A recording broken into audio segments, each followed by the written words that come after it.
नमो ध्यानं नमो सत्संगम ऐसो पंचमुखकार सर्व पाव प्लांस में मंगलम इनसे सर्व संपत्ति हवे मंगलम।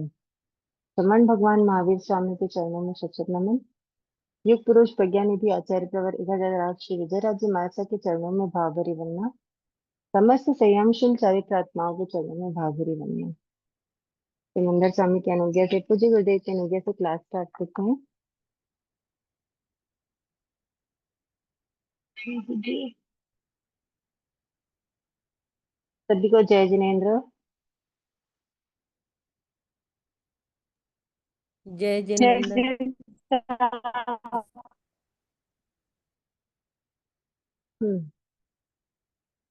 क्या पढ़ रहे हैं हम लोग? 25 बोल। 25 बोल में गुणस्थान। गुणस्थान। गुण दीदी, हाँ। ठीक है, कौन सा गुणस्थान कर रहे हैं? 8वां 7वां हो गया, 8वां। 7वां हो गया। ठीक है,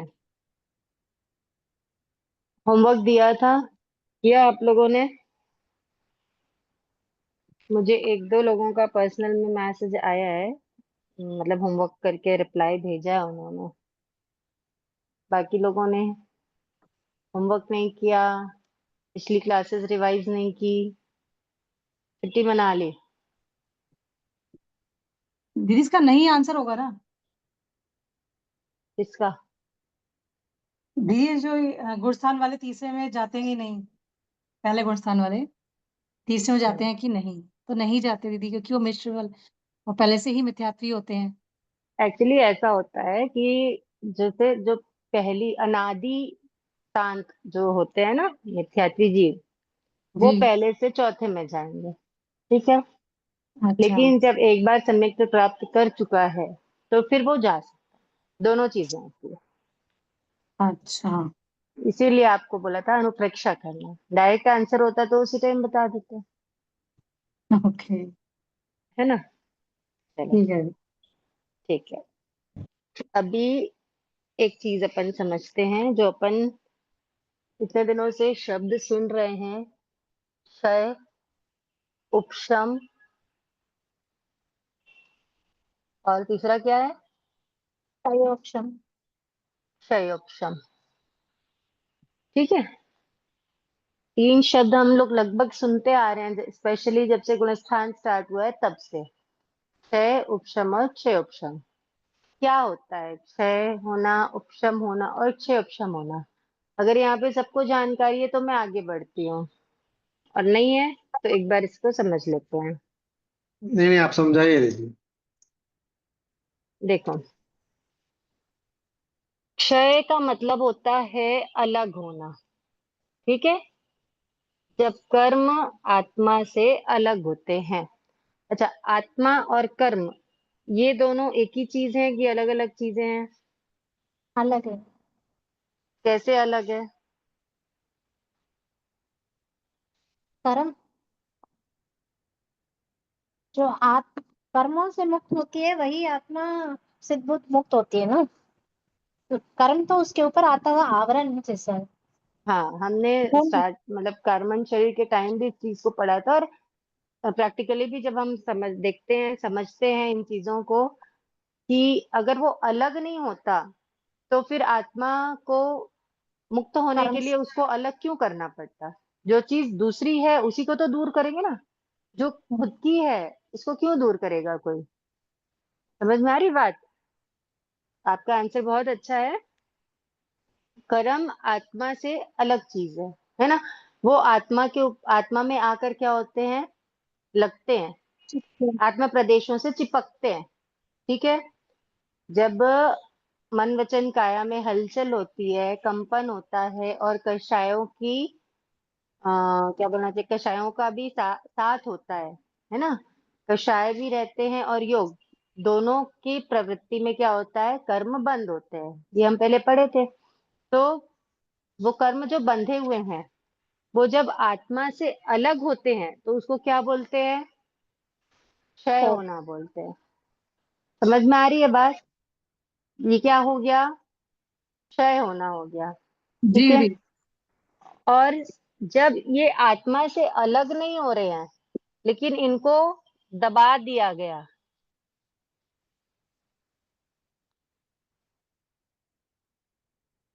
मतलब अभी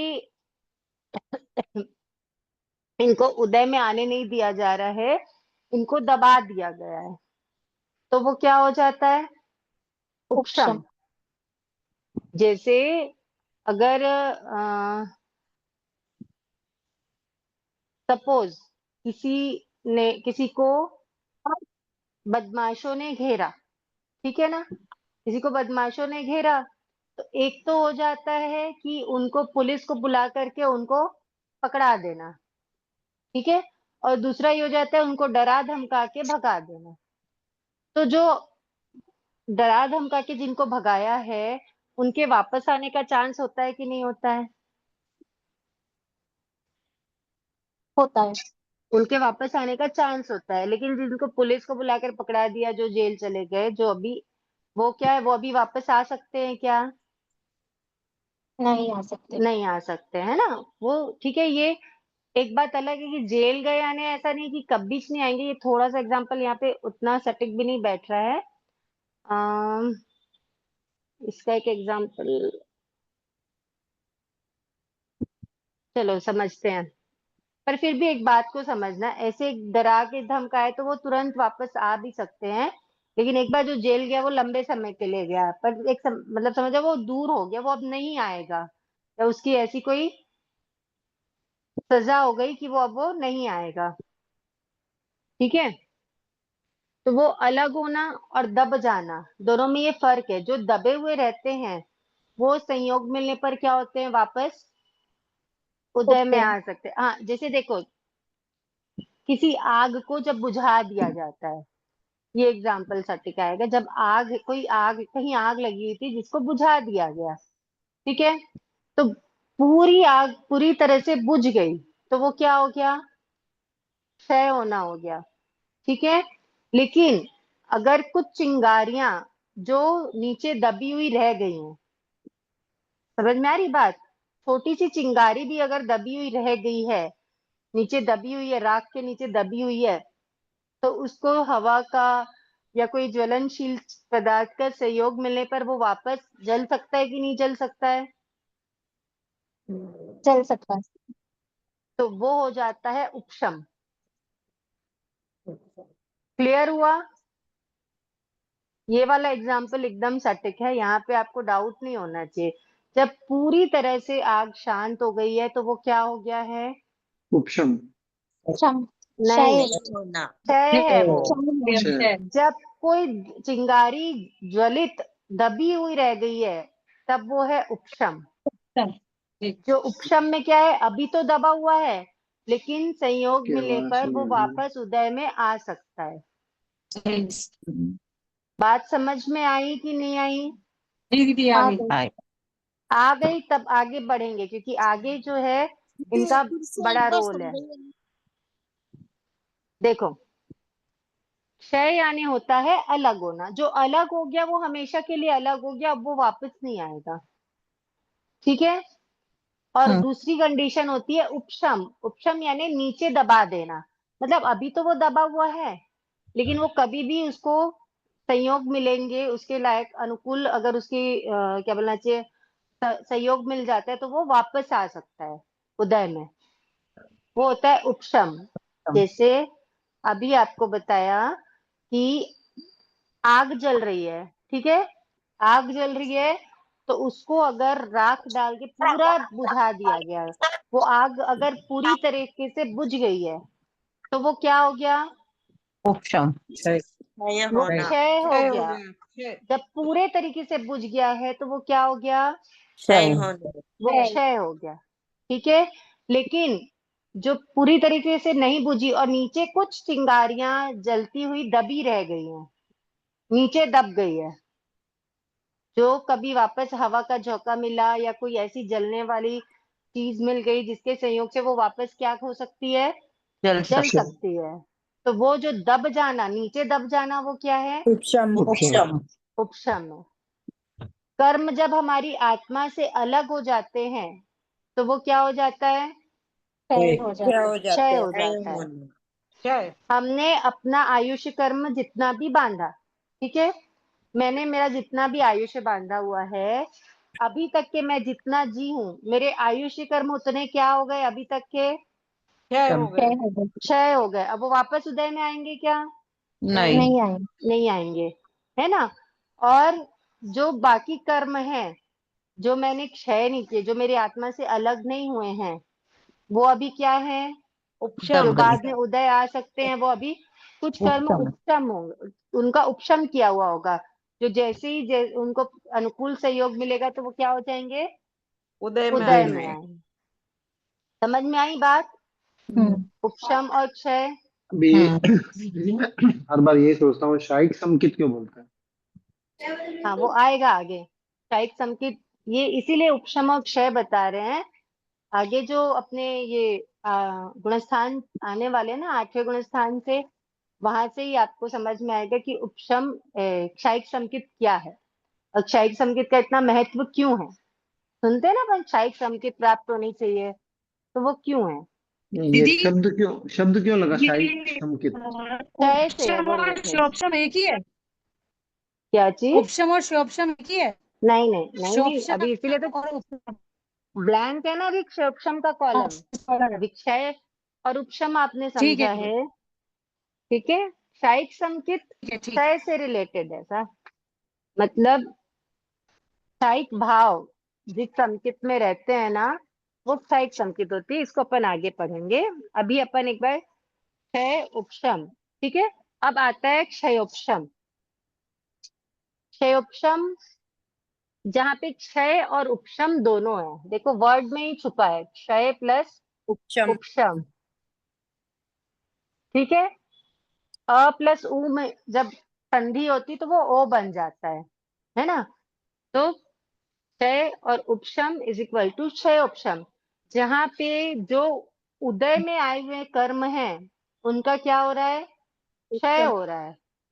और जो उदय में नहीं आए हैं, वो कहाँ है? उनका क्या हुआ हुआ है? दबा उपशम हुआ हुआ है। उपशम। वो दबे हुए हैं, उनका उपशम हुआ है। तो वो वाली प्रक्रिया होती है क्षयोपशम। जैसे मतलब जैसे पानी में राख होता है वो क्षयोपशम ही बोलेंगे उसको। पानी में राख अगर नीचे बैठा हुआ तो है ना। क्षयोपशम है। ऊपर आया तो नहीं उपशम है। उपशम है वो तो। नहीं, अगर नीचे बैठा हुआ है, तो क्षय। आप, ये आपका बर्तन है, ठीक है, यहाँ पे राख नीचे बैठी हुई है, ऊपर पूरा क्लियर पानी है, ठीक है। तो ये जो नीचे दबा हुआ बैठा है। हुआ है वो क्या होगा? उपशम। ये उपशम उपशम है। होगा। लेकिन जब इसमें कोई बर्तन डाला गया और ये राख पूरे में क्या हो गई? मिल गई। मिक्स वापस हो मिल गई, गई। है ना। तो कुछ तो कुछ कुछ हिस्सों में वो क्या है? नीचे बैठी दबी हुई हुई है। है, और कुछ हिस्सों में वो ऊपर। ग्लास में भी आ रही है। समझ में आ रही है बात? तो वो क्या होगा? क्षयोपशम। क्षयोपशम होगा। शायद शुम। अच्छा, जो हिलता समझ में? रहेगा जो हिलता रहेगा उसको क्षयोपशम, और बैठा हुआ उसको उपशम बोलते हैं।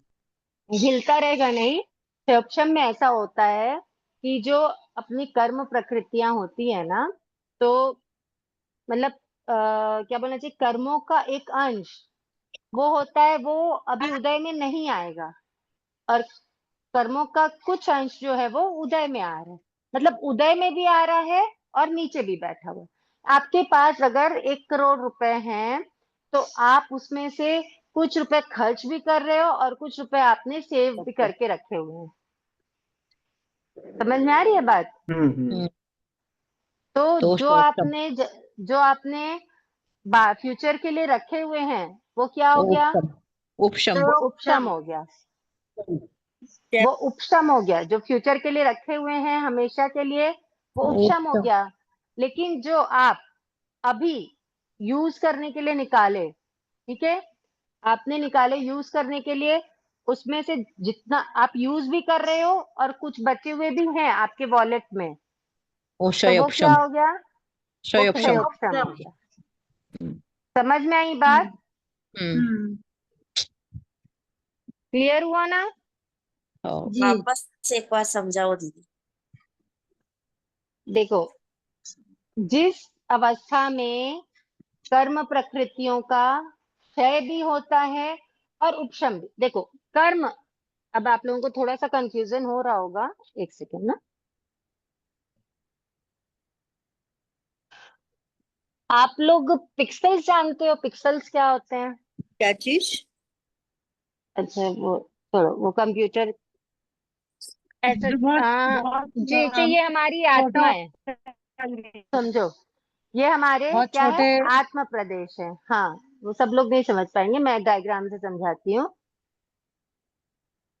ये हमारे आत्म प्रदेश है, दिख रही है लाइन? हाँ हाँ। जी। अच्छे से देखना, अच्छे से समझना, ठीक है। अब इन आत्म प्रदेशों में कर्म ऐसे आके लाइन से चिपकते हैं, ऐसे लाइन से समझो, इधर ये, फिर इसके ऊपर और आके चिपकेंगे, ऐसे करके लाइन से कर्म चिपकते जाते हैं। दिख रहा है? जी। ठीक है। अब ये कर्म आकर चिपक गए हैं, ठीक है। कर्मों की हम पहले पढ़े थे, स्थिति होती है ना? प्रकृति, स्थिति, अनुभाग और प्रदेश, सब पढ़े थे। तो स्थिति का मतलब क्या हो गया? वो एक ड्यूरेशन। कोई भी कर्म एक ड्यूरेशन के बाद उदय में आते हैं। कुछ तो तुरंत भी आ जाते हैं, अभी बांधा अभी उदय में आ जाएगा। कुछ होता है अभी बांधे थोड़ी, जिस प्रगाढ़ता से कर्म बंधे होते हैं उस पर डिपेंड होता है कि वो कितने समय तक और कितने समय के बाद उदय में आएगा। जैसे ठीक गज्जू है, का आया था 99 लाख भाव में उदय में। हाँ वो उनका निकाचित कर्म था। हाँ वो भी समझ जाओ आप, वही सब। ठीक है। तो जब कोई कर्म उदय में आता है, तो उदय में आएगा तो ऐसा होगा क्या कि ये जितने बंधे हुए हैं एक साथ, पूरे के पूरे एक साथ उदय में आ जाएंगे? नहीं। वो एक एक समय उदय में आते हैं ना। समय मतलब काल की सबसे सूक्ष्म इकाई है ना, जो हम कल पिछली क्लास में समझे थे। हाँ जी। तो वो एक एक समय में कुछ कर्म, जो कर्मों के कुछ परमाणु उदय में आते जाते हैं, आते जाते हैं, आते जाते हैं, एक एक करके वो आते जाते हैं। तो उदयावलिका होती है। क्या होती है? उदयवलिका। उदयावलिका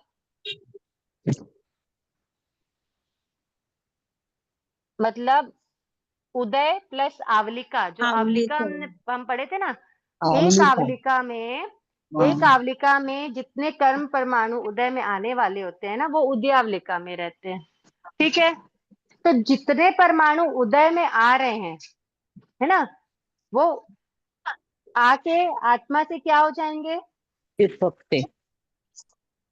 जो उदय में आ रहे हैं ये अभी हैं, ये अभी अपनी आत्मा से चिपके हुए हैं कर्म, ठीक है। ये उदयावलिका है। यहाँ से ये परमाणु उदयावलिका में आए, और उदयावलिका में आए मतलब ये उदय उदय होंगे, हो गए। इन कर्मों का उदय हो गया। जी। अब उदय होने के बाद कर्म क्या होंगे? अलग अलग होंगे। आत्मा से अलग हो जाएंगे, ठीक है। अब ये इतने जो कर्म बंधे हुए थे, जरूरी नहीं है ना ये सारे के सारे उद्यावलिका में आकर अलग हो जाएं। हो सकता है इसमें से इतने कर्म उद्यावलिका में आए और इतने कर्म आत्मा में बचे रहे। छिपे रह जाएं। समझ में आ रही है बात? हाँ जी। तो जब ये उदय में भी आ रहे हैं और दबे हुए भी हैं, वो वाली अवस्था क्या कहलाएगी? शायद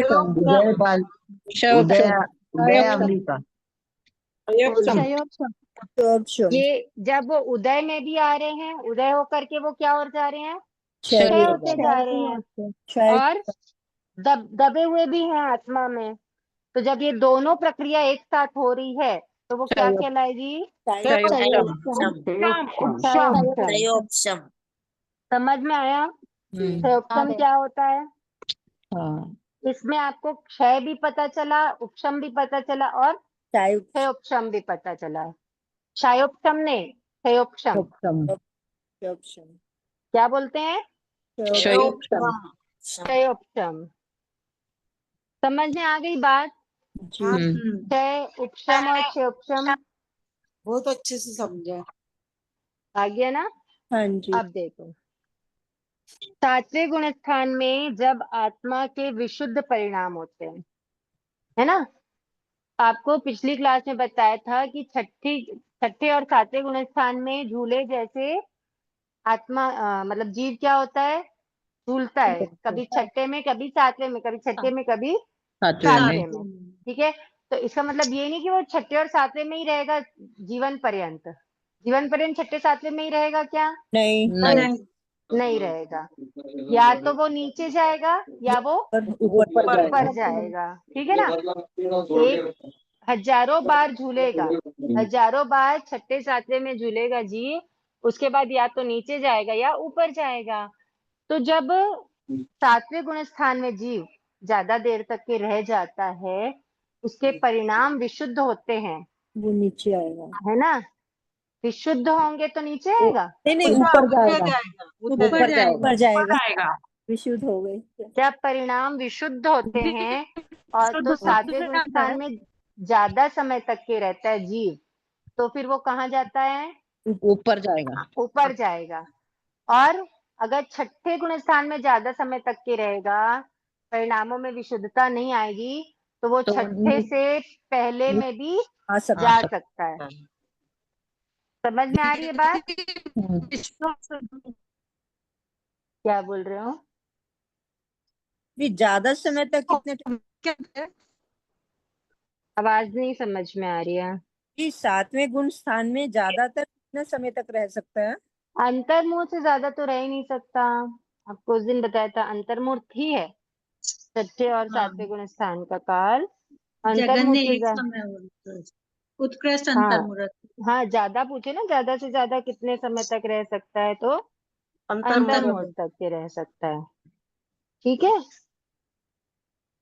आपको लास्ट क्लास में बताया तीर्थंकर भगवान छठे में कम और सातवें में ज्यादा समय तक रहते हैं, तभी तो फिर वो ज्यादा समय तक रहते हैं, तो सातवें से फिर वो आठवें, आठवें से नौवें, नौवें से ऐसे। सातवें के बाद देखो, छठे से सातवें, है ना, पहले से चौथे, ऐसे अपन चल रहे हैं। लेकिन सातवें के बाद क्या होता है, जंप नहीं कर सकते हैं। सातवें के बाद लाइन से ही चढ़ते हैं। अगर सातवें से आठवें में गए तो 8, 9, 10, 11 4 गुण स्थान तक के लाइन से ही जाएंगे, जो 11 में जा रहा है तो। ठीक है, यहाँ पे दो स्थितियां आ जाती है। हाँ, शुद्ध और शुद्ध में क्या क्या बोल रहे हो? आपकी आपके ना नेटवर्क इशू रहता है, आपकी वॉइस प्रॉपर नहीं आती है।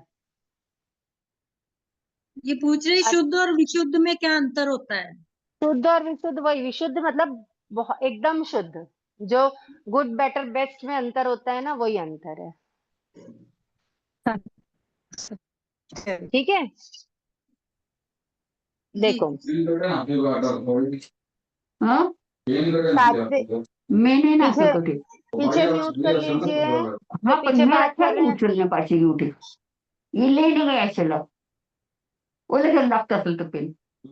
किनकी आवाज है?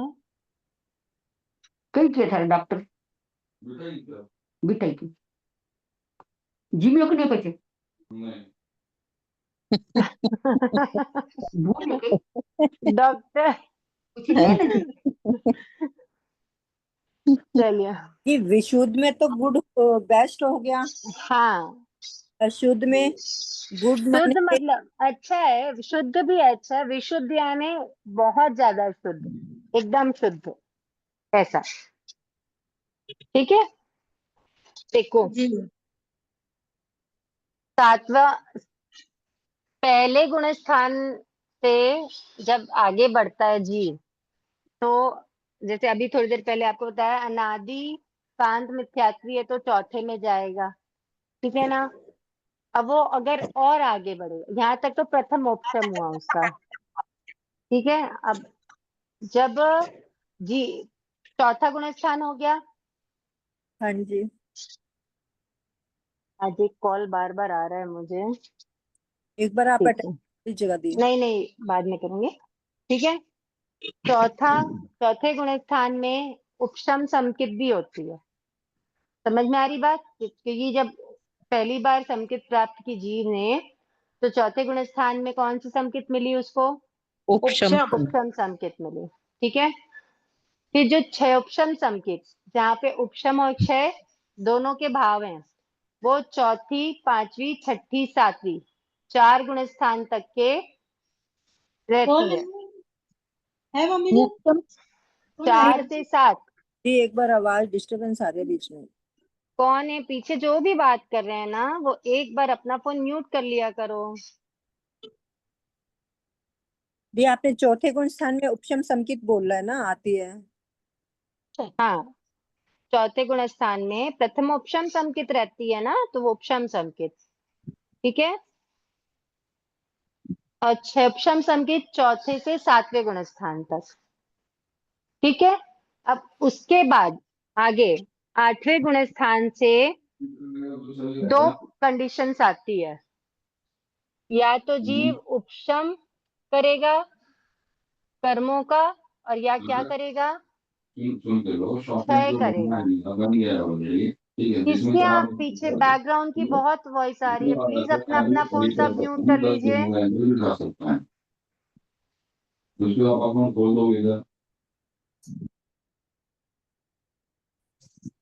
देखो, अब जीव जब आगे बढ़ेगा, 7वें गुण स्थान के बाद आगे बढ़ेगा, आगे आता है 8वां गुण स्थान, जिसका नाम है निवृत्ति बादर गुण स्थान।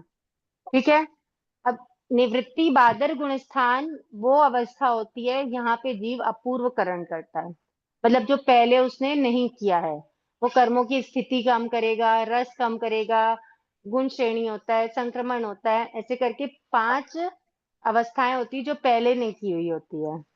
उनको अभी अपन डिटेल में नहीं समझेंगे, बस ये समझो कि एकदम क्या बोलना चाहिए, कर्मों आत्मा के लिए, जीव के लिए बहुत अच्छी, बहुत नई अवस्था होती है ये। अनुकर्म, ये अनुकर्म बोलते, क्या बोलते हैं इसका? अपूर्वकरण बोलते हैं। अपूर्वकरण जो पहले नहीं किया है वो यहाँ पर करेगा, वो पहले कभी नहीं किया जीव ने, कभी भी नहीं किया, किसी भी भाव में नहीं किया है, वो अभी करेगा। क्योंकि जब यहाँ पहुंच गया जीव, तो फिर वो क्या करेगा, आगे जाएगा। समझ में आ रही बात? किसी भी भाव में नहीं किया नहीं बोलना चाहिए, सॉरी। अगर क्षायिक श्रेणी, छपक श्रेणी वाला रहेगा तो नहीं किया रहेगा। उपशम श्रेणी जीव पूरे जीवन काल में 5 बार करता है। ठीक है ना, उपशम श्रेणी। अब ये श्रेणी करेंगे तो आगे समझ में आएगा। तो अपूर्वकरण जब करता है जीव 8वें गुण स्थान में, तो क्या होता है, 2 स्थितियां आती है। या तो वो अपने कर्मों का कौन क्या करता है, उपशम करता है, उपशम करते हुए आगे बढ़ता है, या क्षय करते हुए आगे बढ़ता है। समझना बात को, मतलब कोई जीव है जो, मतलब अपन ही है समझो आप, कहीं अपने को कोई रास्ता तय करना है, तो अपने पास 2 कंडीशंस है। अपने पास सामान जो है, ठीक है, अपने पास जितना भी सामान है उसको हम कम करते हुए आगे बढ़ते जाएं, मतलब खत्म करते हुए, हटाते हुए। अगर खाने पीने का सामान है तो खाते पीते उसको धीरे धीरे धीरे धीरे खाली करते जाए, करते जाए, करते जाए, और आगे बढ़ते जाएं। एक ये हो जाता है। एक ये होता है कि सबको बिल्कुल एकदम ऐसी जगह पे रख दें कि हमको बार बार उसको खोलना ना पड़े, वो हमको डिस्टर्ब ना करे, लेकिन साथ में लेके चल रहे हैं। समझ में आई बात? तो जब हाँ, खाली करते हुए आगे बढ़ते जाएंगे, तो वो कौन सी श्रेणी होगी, वो क्षपक श्रेणी उपशम होगी, श्रेणी। जहाँ पे छपक। क्षय करते हुए जा रहे हैं, अच्छा, है ना। और जब हम उसको अपने लगेज में कहीं नीचे दबा दिए, अभी उसकी जरूरत नहीं है, बाद में देखेंगे, उपशम तो वो कौन सी श्रेणी होगी, उपशम वो श्रेणी। उपशम श्रेणी। उपशम श्रेणी में वो कर्म प्रकृतियों का उपशम करता है जीव, लेकिन आगे बढ़ता है। तो जब 7वें, यहाँ 7वां गुण स्थान है, ठीक है, 7वें गुण स्थान के बाद दोनों में ही 8वां गुण स्थान में जाएगा जी। अगर क्षय करते हुए जा रहा है तो भी जाएगा, और उपशम करते हुए जा रहा है तो भी जाएगा।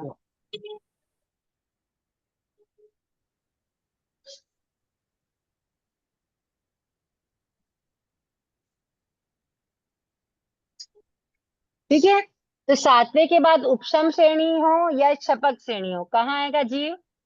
आठवें में आएगा। ठीक है, आठवें में वो अपूर्वकरण करेगा, रसघात करेगा, स्थिति घात करेगा और गुण श्रेणी संक्रमण करके ऐसे प्रकार की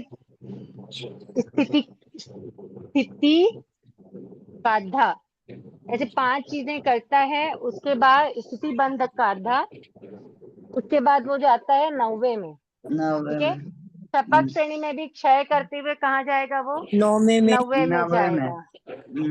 ठीक है, फिर 9वें के बाद उपशम श्रेणी भी कर रहा है तो 10वें में जाएगा, छपक श्रेणी भी कर रहा है तो 10वें में जाएगा। ठीक। अब देखो उपशम 8वें गुण स्थान का नाम क्या है? निवृत्ति बादर। यहाँ पे निवृत्ति बादर का मतलब क्या है? निवृत्त होना। अपने कर्मों किससे निवृत्त होना? कर्मों से कर्मों से निवृत्त होना।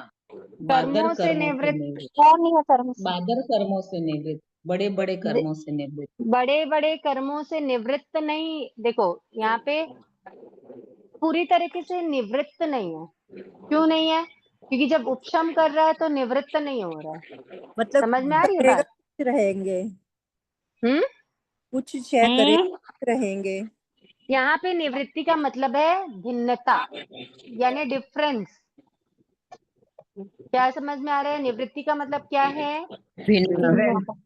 भिन्नता यानी डिफरेंस। ठीक है, और बादर, बादर का मतलब है स्थूल कषाय। जो कषाय रहती है ना, मतलब इस गुण स्थान में जो जीव रहते हैं, अच्छे से समझना, 7वें से 8वें में जीव आए।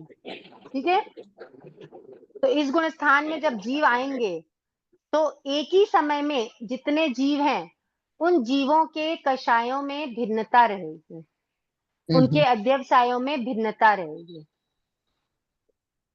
समझ में आ रही बात?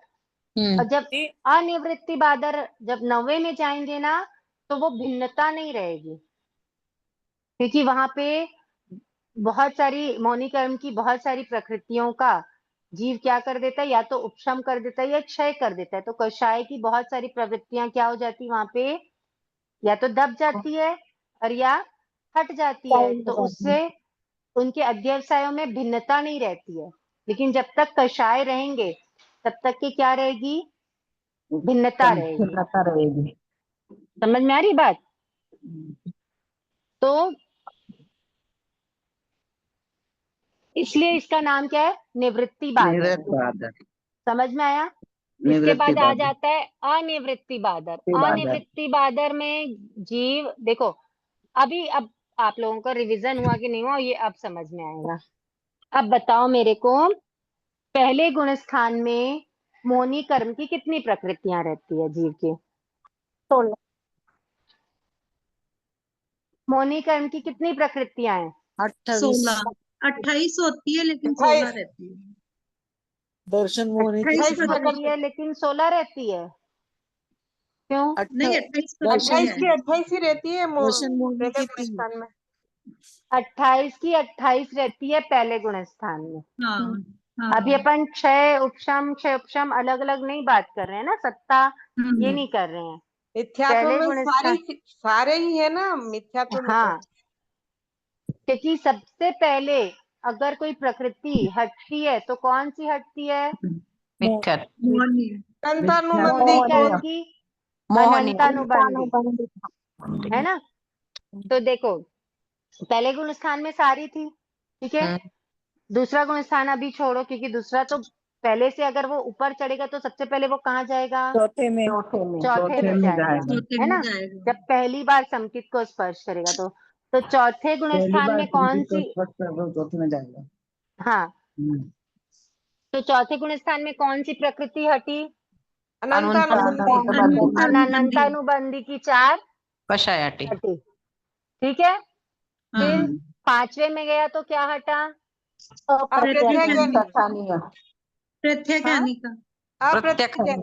अप्रत्यक्षानी की 4 हटी, ठीक है। अच्छा, यहाँ 4 हटी और बची कितनी? 12, 24, 24। ठीक है, 24 हाँ। यहाँ 4 हटी और कितनी बची? 20 20। ठीक है, फिर छठे में कौन सी हटी?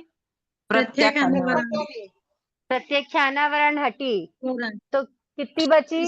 16 16 बची, है ना। हम्म। उसके बाद ये कौन सा गुण स्थान है? छठा, ठीक है ना, छठा। फिर 7वां 8वां वही चल रहा है। अभी प्रत्यक्ष अनावरण कषाय का उदय है कि नहीं है? संज्वलन कषाय का प्रत्यक्ष अनावरण तो हट गई छठे में, हाँ। तब उसको सर्वचरित्र प्राप्त हुआ, है ना। अभी कौन सी कषाय बची है? संज्वलन बची है, ठीक है ना। संजू। संज्वलन कषाय अभी बची हुई है। तो अब जब आते हैं 90वें गुण स्थान में जीव आया है, तो जब 90वें गुण स्थान में जीव आता है तो स्त्री वेद, पुरुष वेद, नपुंसक वेद, संज्वलन, क्रोध, मान, माया का अक्षर इन 6 प्रकृतियों का क्या करता है? वो या तो क्षय क्षय और करेगा या उपशम करेगा। करेगा। समझ में आ रही है बात?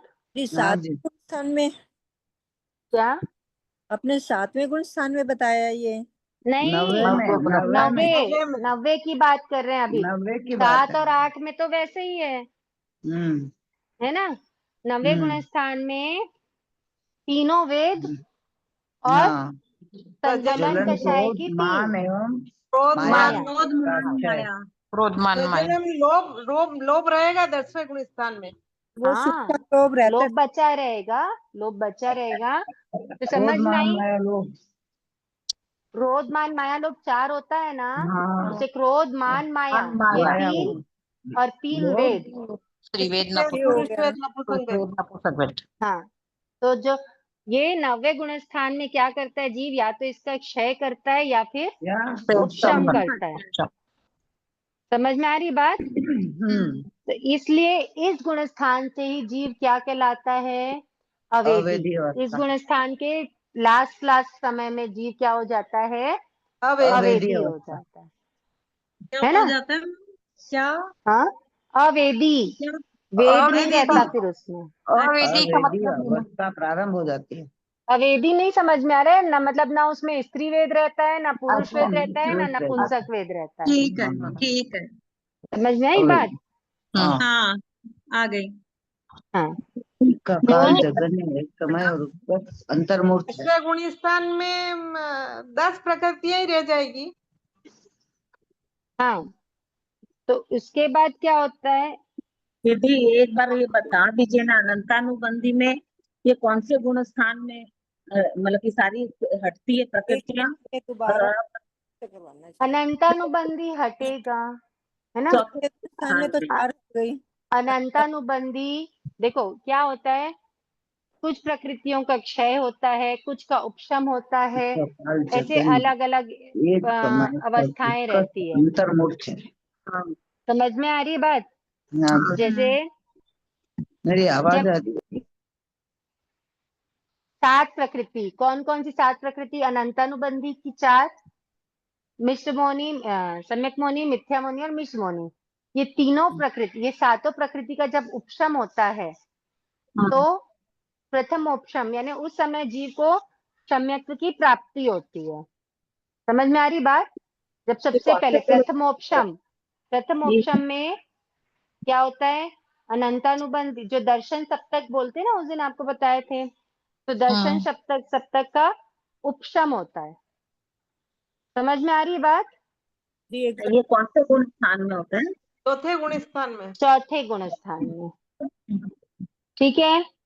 हाँ। और द्वितीय उपशम मतलब ये जो श्रेणी चढ़ने वाली बात होती है, ये जो उपशम श्रेणी जो चढ़ रहे हैं ना, ये होती है द्वितीय उपशम। और मतलब नहीं, उपशम की बात कर रहे हैं ना भाई, एक तो प्रथम उपशम और दूसरा द्वितीय उपशम। तो द्वितीय उपशम मतलब जब विशुद्ध भावों के साथ कोई मुनिराज श्रेणी चढ़ते हैं, यानी 7वें से आगे बढ़ते हैं, तो ये वाली जो अवस्था होती है वो कौन सी होती है? द्वितीय उपशम होती है। द्वितीय उपशम इस समय या तो उपशम संकित होगी या फिर क्षयिक संकित होगी। ये 7वें गुण स्थान में होगी ना? 11वें गुण स्थान में होगी।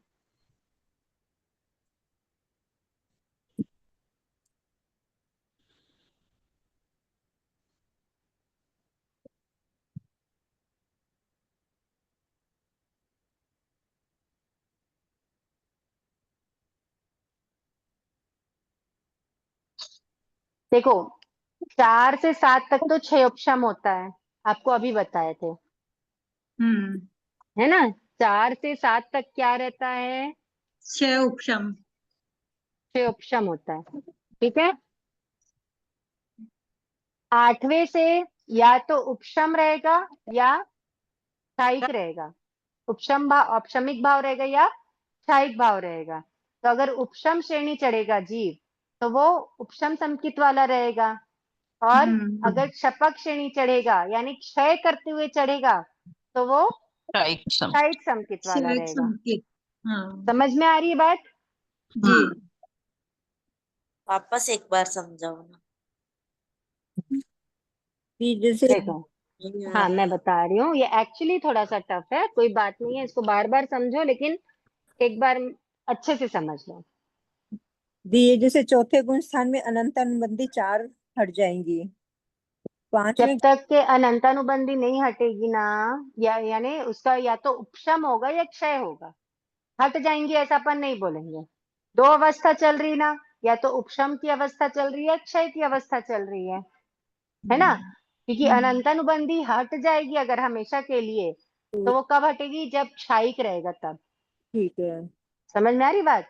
जी। तो वो फिर कभी उदय में नहीं आएगी, और कभी उदय में नहीं आएगी तो वापस जीव मिथ्यात्व में क्यों जाएगा? नहीं जाएगा हाँ। नहीं जाएगा। वो कब होती है वो अवस्था? जब क्षायिक बिल्कुल संकेत में होती है ना। क्षायिक संकेत आने के बाद जाती नहीं है, तो वो कब वो अवस्था तब मिलती है अपन को जब क्षय करते हुए चढ़ते हैं। जी मौनीकरण की प्रकृतियों का जब जीव क्षय करता हुआ आगे जाता है ना, तो वो कौन सी संकेत होती है? क्षयिक शायद सम। क्षयिक क्षायिक संकेत। संकेत होती है। तो वहां पर अनंतानुबंधी वापस उदय में नहीं आएगा, तो जी। वापस जीव कभी मिथ्यात्व में नहीं नहीं जाएगा जाएगा। लेकिन जब उपशम करते हुए चल रहे हैं तो आ सकता है। तो आ सकता है ना, कभी भी हाँ उसको संयोग मिलेंगे तो ऐसा रहता है।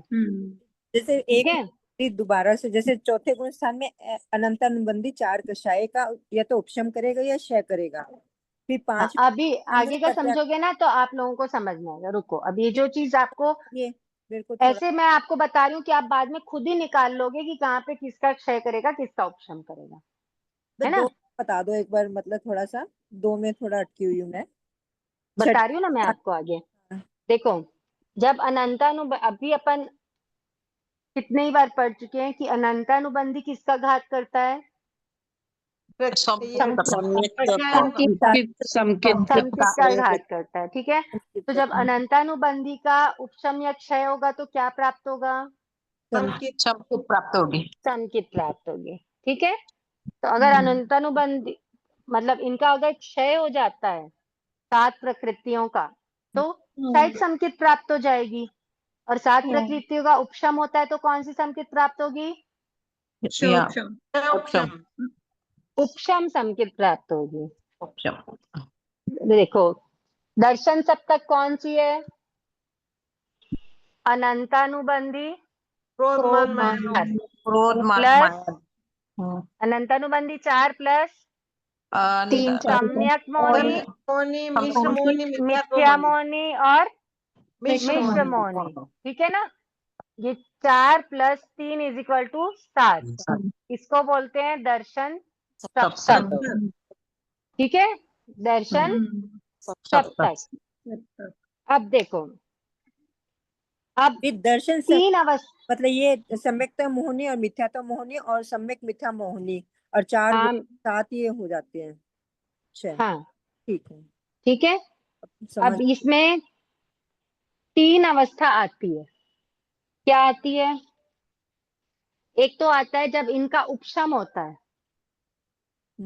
ठीक है।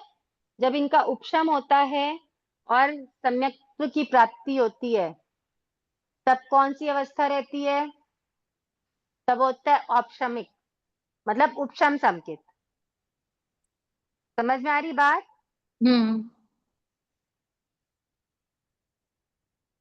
7 प्रकृतियों का उपशम करके जीव समकित को प्राप्त करता है। ठीक है। दूसरा, अगर इनको क्षय करता हुआ जाता है जीव, तो वो कौन सी समकित रहेगी? शाही शाही संकेत। संकेत। क्षयिक शाही संकेत। ठीक है ना? हम्म। ओके। और तीसरा होता है क्षय उपशमिक, जहाँ पे उपशम भी हो रहा है और क्या हो रहा क्षय भी है? हो रहा है। तब भी क्षय रहा। भी हो रहा है। ये 3 अवस्था समझ में आई? हाँ। आगे। ठीक है, अब देखो। पहली अवस्था बताओ मैम। हाँ, पहले अवस्था पहली उपशम करता है, ये 7 प्रकृतियों का उपशम करता है। दूसरी अवस्था क्षय करता है। मतलब अवस्था यानी कंडीशंस है। ये 3 टाइप की कंडीशंस होती हैं, या तो ऐसा करेगा या ऐसा करेगा या ऐसा करेगा। ठीक है। तो अब देखो, अभी अपन चौथे गुणस्थान में जीव को क्या प्राप्त हुई? समकित। समकित प्राप्त हुई, है ना? चौथे गुणस्थान में सम्यक्त का स्पर्श किया। उसके बाद उसने क्या किया? इसका ये समझो, ये जो दर्शन सप्तक है, एक बार उपशम श्रेणी को समझते हैं। ठीक है। नहीं, आप लोग पहले एक बार शपक श्रेणी को समझो। अभी अपन शपक श्रेणी को समझ रहे हैं, अच्छे से देखना। किसको समझ रहे हैं अपन? शपक को। शपक श्रेणी को समझ रहे हैं।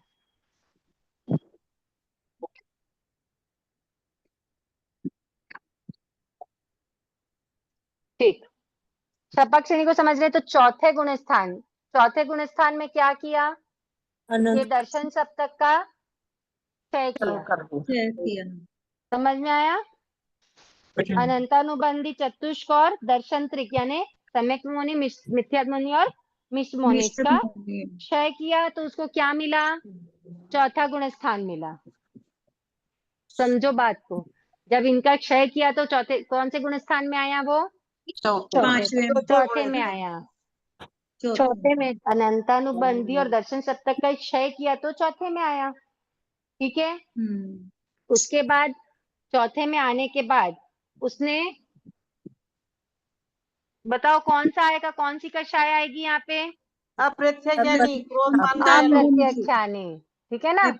अप्रत्यक्षानी का जब क्षय किया तो वो कहाँ पहुंचा? पांचवे में पहुंचा। समझ में आई बात? कहाँ पहुंचा? पांचवे गुणस्थान में। पांचवे गुणस्थान में पहुंचा, है ना? उसके बाद प्रत्यक्षानावरण, कौन सी कक्षाएं? प्रत्यानावरण। प्रत्यक्षानावरण का क्षय करेगा तो वो कहाँ पहुंचेगा? छठे गुणस्थान में। छठे गुणस्थान, छठा या सातवां, जो भी छठा और सातवां दोनों यहाँ पर आएगा। ठीक है। इसका क्या किया? क्षय किया। तो छठा सातवें में पहुंचा। ठीक है ना? अब छठे सातवें गुणस्थान में पहुंचने के बाद जब उसके अध्यवसायों में क्या होती है? विशुद्धि आती है। बहुत एकदम विशुद्ध परिणाम होते हैं जीव के। तो उसके बाद वो क्या करता है? श्रेणी चढ़ना शुरू करता है ना? तो अभी तक के वो क्षय करता हुआ आ रहा है 7वें तक के, अब वो 8वें में जाएगा। तो 8वें से क्या होता है? श्रेणी इसलिए बोलते हैं क्योंकि 8वें के बाद भी क्या है? कंटिन्यूअसली चढ़ता ही चढ़ता है। समझ में आ रही बात? है ना? तो 8वें गुणस्थान में जीव जब गया तो वहां पे कितने हो गए? यहाँ पे 4 4 8, एक मिनट, ये 4 और 3 7, है ना? 7 और 4 11। 11, 11 और 4 15। 15। ठीक है। ये 15 का तो क्षय हो ही गया है। इसके बाद यहाँ पे जीव हास्य, रति, अरति, भय, शोक, जुगुप्सा, जो नौ कषाय हैं, इसमें से 6 9 कषाय का भी क्या करता है? वो क्षय करता है। ठीक है। 8वें गुणस्थान में उसमें से ये पहले की 15 और अभी की 6, कौन कौन सी 6? 15। रति, अरति, भय, शोक, जुगुप्सा। हाँ, क्योंकि वेद तीनों बच रहे हैं, बस कौन कौन से बच रहे हैं? स्त्री वेद, पुरुष वेद, नपुंसक वेद। नपुंसक वेद। समझ में आ रही है बात? आपको याद रखने के लिए ये ध्यान रखना है, तीनों वेद को छोड़ करके 9 कषाय जो हैं उसमें से ये 6 का कहाँ पे क्षय करता है वो? 8वें गुण स्थान में। ठीक है, और 8वें में क्षय करके वो कहाँ पहुंच जाता है? 9वें गुण स्थान में पहुंच जाता है। समझ में आई बात? अब 9वें गुण स्थान में पहुंच के जीव, जैसे आपको पहले बताया था, 3 वेद और कौन सी कषाय बची हुई है अभी उसके पास? क्रोध, मान, माया। संज्वलन। लोभ कषाय, माया। नहीं नहीं, कौन लोभ से कषाय क्रोध? बचती है। संज्वलन। संज्वलन। कौन सी कषाय बची है अभी? संज्वलन। अभी तक के टोटल कितनी प्रकृतियों का क्षय हुआ बताओ? 15, 15, कितनी 21, प्रकृतियों का क्षय हुआ अभी तक के? 21 का, 21 मैम, 21 प्रकृतियों का क्षय। 21। हाँ, 21 का हो गया ना? हाँ ठीक है ना? अब वो 9वें में आया, ठीक है ना? 9वें में आया। अब 9वें में वो 3 वेद और 3 संज्वलन कषाय। लोभ, मान, माया, लोभ। लोभ बचेगा। लोभ नहीं होएगा, माया तक ही होएगा। लोभ मान, छोड़ के, ठीक है ना? ये हाँ, कषाय में क्या नहीं आएगा? लोभ लोभ नहीं नहीं आएगा। हाँ। तो 3 और 3 6, 21 और 6 कितनी हो गई? 21 से 27। 27। कौन सी 27। बची हुई है 10वें गुण स्थान में उसके पास? लोभ, संज्वलन लोभ। लोभ बचा है केवल। संज्वलन लोभ। तो 10वें गुण स्थान में किसका क्षय करता है वो? लोभ का। संज्वलन लोभ का। संज्वलन लोभ का।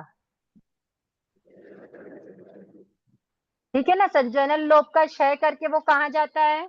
11वें गुण स्थान या तो में। 11वें में जाएगा या 12वें में जाएगा। नहीं, 11वें में या उपशम या क्षय, क्षयिक, शपथ श्रेणी में दोनों गिरेगा तो क्या पहले कर रहा है? अपन कौन सी श्रेणी पर, अपन क्या अभी किसके बारे में पढ़े? जो क्षय कर रहा है उसके बारे में पढ़ रहे हैं, ठीक है ना? देखो, 9वें गुण स्थान का नाम क्या है? निवृत्ति बादल गुण स्थान। अनिवृत्ति बादल गुण स्थान, वो आपको बता दिया है। यहाँ पे कम समयावर्ती त्रैकालिक जीवों के अध्यवसायों में भिन्नता नहीं होती है। जितने जीव रहेंगे इस गुण स्थान के, उनके सबके अध्यवसाय कैसे रहेंगे? विशुद्ध रहेंगे, एक जैसे रहेंगे। समझ में आ रही है बात? अब 10वां गुण स्थान क्या है? सूक्ष्म संपराय गुण स्थान। संपराय का मतलब होता है कषाय, ठीक है? सूक्ष्म, बहुत सूक्ष्म मात्रा में क्या बची हुई है अभी? कषाय। कषाय। कौन सी कषाय बची है? लोभ, संज्वलन लोभ, ठीक है? संज्वलन लोभ। हाँ, ये सूक्ष्म मात्रा में बची है, इसलिए ये सूक्ष्म संपराय गुण स्थान, ठीक है? क्लियर हुआ? अब 11वें गुण स्थान का नाम क्या है? उपशांत मौनीय। उपशांत मौनीय गुण स्थान। मौनीय गुण नाम स्थान। से ही आपको समझ में आ रहा है, उपशांत यानी उपशम। करे हुआ, दबा मौनी हुआ। का क्या किया हुआ है? दबाया उपशम किया हुआ है। किया। तो यहाँ पे हम मौनी का उपशम करते हुए आ रहे हैं क्या? नहीं, करते हुए नहीं आ रहे हैं। तो ये वाली ट्रेन 11वें गुण स्थान पे जाएगी क्या? नहीं, 12 पे नहीं जाए। जाएगी। समझ में आई बात? 11वें का स्पर्श ये 11वें की तरफ टर्न नहीं लेगी, क्योंकि इसके पास कुछ है ही नहीं वहां उतारने के लिए। हाँ, समझ में आ रही है बात? क्योंकि उपशम किया ही नहीं है, क्षय करते जा रहे हैं, क्षय करते जा रहे हैं। जो तो उपशम वहां का कोई, हो जाएगा। इसलिए 11वें को ये नहीं टच करेंगे, ये सीधा कहाँ जाएंगे? 11वें से 12वें में जाएंगे। बात समझ में आई? 12वें गुण स्थान में जाएंगे, और 12वें गुण स्थान में ये ज्ञानावर्णी, दर्शनावर्णी और अंतराय और मोहनी। इसका क्या करेंगे? मौनी का तो हो गया यहाँ तक के। हो गया मोहिनी का तो। मौनी का तो करे क्षय, तब यहाँ तक पहुंचे। 10वें तक हो गया मोनी का। समझ में आई बात? मौनी कर्म को कर्मों का राजा इसीलिए बोलते हैं, क्योंकि जब तक के मौनी कर्म अलाउ नहीं करेगा तब तक आगे बढ़ ही नहीं सकते। आगे नहीं बढ़ सकता जब तक ठीक मोहिनी है? कर्म खत्म नहीं होंगे, आगे नहीं बढ़ेगा। Thank you. मौनी तो कर्म ज्ञानावरणी छूटा 10वें में। दर्शनावरणी मौनी कर्म छूट गया 10वें हाँ। में, संचलन हाँ। लोप छूट गया। 10वें में हाँ। मोहिनी कर्म छूट गया। ठीक है। अब हाँ। 12वें गुणस्थान में ज्ञानावर्णी, दर्शनावर्णी और दर्शनावर्णी और अंतराय का अंतराय। क्षय करेंगे तो वो कहाँ आ जाएंगे? 13वें सिर्फ 13वें केवली बन गुणस्थान। जाएगा। हाँ? हाँ, केवली बन जाएंगे वो, 13वें केवली बन गुणस्थान जाएगा। में आएंगे। संयोग यहाँ पर आने के बाद उनको क्षायिक भाव मिलेगा। 13वें में आ जाएगा मैडम। हाँ, 13वें में आएंगे ना, तो 13वें हाँ, गुणस्थान 13वें। में आए, 13वें गुणस्थान में क्षायिक भाव मिलेगा। यहाँ पे उन्होंने जो बचे हुए जो उनके कर्म हैं, कौन से यहाँ कर्म है? आघात अघाती खत्म हो कर्म, उनको क्षय करने में वो लग जाएंगे। लग जाएंगे। 13वें गुण स्थान करते हैं। ये 13वें में घाती कर्म खत्म हो जाएंगे। घाती कर्म खत्म हुए ना, वो तो हाँ, घाती कर्म 10वें में। खत्म हुए तब 13वां गुण स्थान मिला। हाँ, 12वें में कर लिया घाती कर्म तो खत्म। 12वें में खत्म हो गया ना। हाँ, हाँ। 12वें गुण स्थान में इन तीनों का एक साथ क्षय करे और वो 13वें में गए। 13वें ये में सब, ये अपने को ऐसा लग रहा है ना 12वें में कर लिया, 13वें, ये सब अंतर्मूर्त में हो जाता है। ऐसा नहीं कि 2-4 साल लग रहे हैं, कि इतने महीने लग रहे हैं या इतने घंटे लग गुणस्थान रहे की जगह स्थिति हैं। अंतर्मुख है। उत्तर अंतर्मूर्त दक्षिण में पूरा। श्रेणी चढ़ता है जी। जी। समझ में आ रही बात? तो ये सब ठीक है। जी। तो ऐसे ये हो गया शपथ श्रेणी। जो 13वें में गया वो डेफिनेटली 14वें में जा करके सिद्ध बुद्ध मुक्त हो जाए हो जाएगा जी, है ना। तो ये होती है क्षपक श्रेणी। अब उपशम श्रेणी क्या होती है, हम आगे की क्लास में करने के भाव रखते हैं। इसमें से किसी को जो भी डाउट होगा वो नेक्स्ट क्लास में आप अपना क्वेश्चन नोट करके आना, तो तब बताने के भाव रखती हूँ मैं। और इसको रिवाइज जरूर करना, इसको रिवाइज करोगे तो आपको उपशम श्रेणी भी अच्छे से समझ में आएगी और हमेशा के लिए एक चीज, आपका एक बेस क्लियर हो जाएगा। ये किताब भी मिल गई मैडम। दोबारा हाँ किताब भी मिल गई जो आपने भेजी थी ना। हाँ हाँ, मिल गई हाँ, आपको? जी, हमें हाँ नहीं जी। मिली ये वाली किताब। हाँ मैंने जी, तो मिल गई। कौन सी किताब है? बुक का मैंने नाम क्या है? ग्रुप में अनमोल भेजा बोल 25 मैंने। बोल। भी रॉन्ग नंबर जा अनमोल बोल 25 बोल का। देखो, आपको ग्रुप में बुक का कवर पेज भेजा हुआ है और हाँ फोन जी। नंबर भी भेजा हुआ है। आप लोग कॉल करके अपनी बुक्स मंगवा सकते हैं, जी, फोन ऑर्डर नंबर कर सकते आ हैं। रहा है। फिर से भेज देंगे आज आपको, फिर से भेज देंगे। फोन नंबर बता जी। दीजिए, अच्छा यहीं पर नोट फोन नंबर भी दिया मेरे पास अभी नहीं है, जैसे सामने नहीं है, ग्रुप में है, मैं उसको रीसेंड कर दूंगी। नहीं, ठीक पहले है, सेंड किया हुआ है मैडम। फोन नंबर है। हाँ पहले सेंड किया हुआ है, बट किसी क्या का हुआ मिस है? हो गया होगा तो फिर से सेंड कर देंगे। आप हाँ लोग जी। इसको फिर से इस क्लास को, और मौनी कर्म जब से अपन स्टार्ट किए हैं, कितने दिन हो गए हैं गुणस्थान करते करते, पता नहीं कितनी क्लासेस निकल गई है। तो जी। अभी एक आध जी, क्लास तो हमारे और लगभग लगेगी। ऐसे क्लास में ही मौनी क्रम नष्ट हो जाए और थोड़े थोड़े कर्म हमारे ही नष्ट ऐसा हो होने तथास्तु जाए वाले। तो फिर तो निधि का ये हो नहीं कर, सकता है। तथास्तु तथास्तु। ठीक पुरुषार्थ है, तो कर रहे हैं कि कभी न कभी होंगे ना। तभी तो कह आपका तो हो सकता है, आप इतने ध्यान से अभी पढ़ाते तो हैं। बहुत मुश्किल है ना, इसलिए हमारे टाइम लग रहा है बहुत ना। अच्छा पढ़ाते हैं दीदी आप। नहीं, बहुत आपका अरे तो होगा ही मुझे भी, मैडम। मेरे को भी लगता ही है टाइम, ऐसा नहीं है कि मुझे कोई एकदम अच्छे से नहीं, याद ही तभी रहता है शेयर या होगा। क्या है, सब रिवाइज करना पड़ता बहुत है। ही हार्ड है सब्जेक्ट, बहुत ही हार्ड है।